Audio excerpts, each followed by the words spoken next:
గట్లకాన్పర్తి గ్రామంలో ఈరోజు ఇందిరమ్మ ఇండ్లకు శంకుస్థాపన చేసి ముగ్గుపోయడం జరిగింది.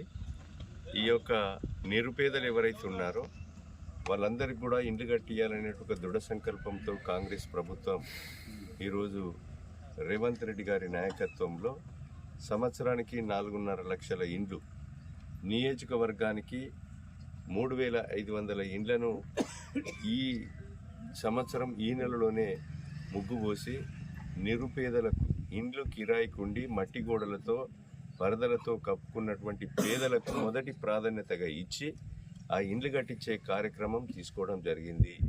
ఈ గ్రామంలో కూడా సుమారు ఒక 50 నుంచి 70 ఇండ్లు మనం గట్లకాన్పర్తి గ్రామంలో ఈరోజు ముగ్గులు పోస్తున్నాం.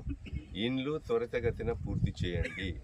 ముగ్గులు పోసి బేస్మెంట్ తర్వాత కట్టిన తర్వాత 1,75,000 లింటల్ లెవెల్, స్లాబ్ లెవెల్ పూర్తయితే 5 లక్షల రూపాయలు మీకు బిల్లులు వచ్చే విధంగా నేను ఈరోజు మరి బాధ్యత కూడా తీసుకోవడం జరుగుతుంది.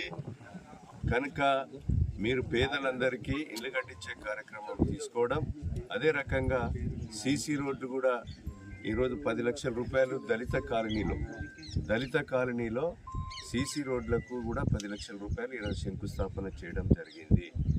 కనుక ఈరోజు మరి పేదలందరూ మరి సమయము ప్రకారంగా ఇండ్లు పూర్తి చేసుకొని మరి జూన్ లోపు ఇండ్లు పూర్తి చేసుకోవాల్సిందిగా నేను విజ్ఞప్తి చేస్తున్నాం. ఇక్కడ ఉన్నటువంటి మరి గ్రామ నాయకత్వం వాళ్ళకు సహకరించి ఇండ్లు పూర్తి చేయాలి. అధికారులు అదేవిధంగా ప్రజాప్రతినిధులు కూడా సహకరిస్తారు.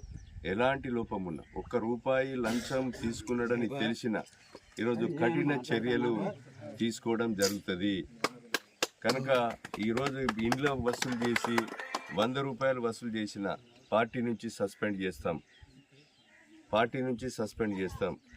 అధికారులు ఎవరైనా లంచం తీసుకున్నా కూడా వాళ్ళ మీద క్రిమినల్ చట్టపరమైన చర్య తీసుకోవడం జరుగుతుంది.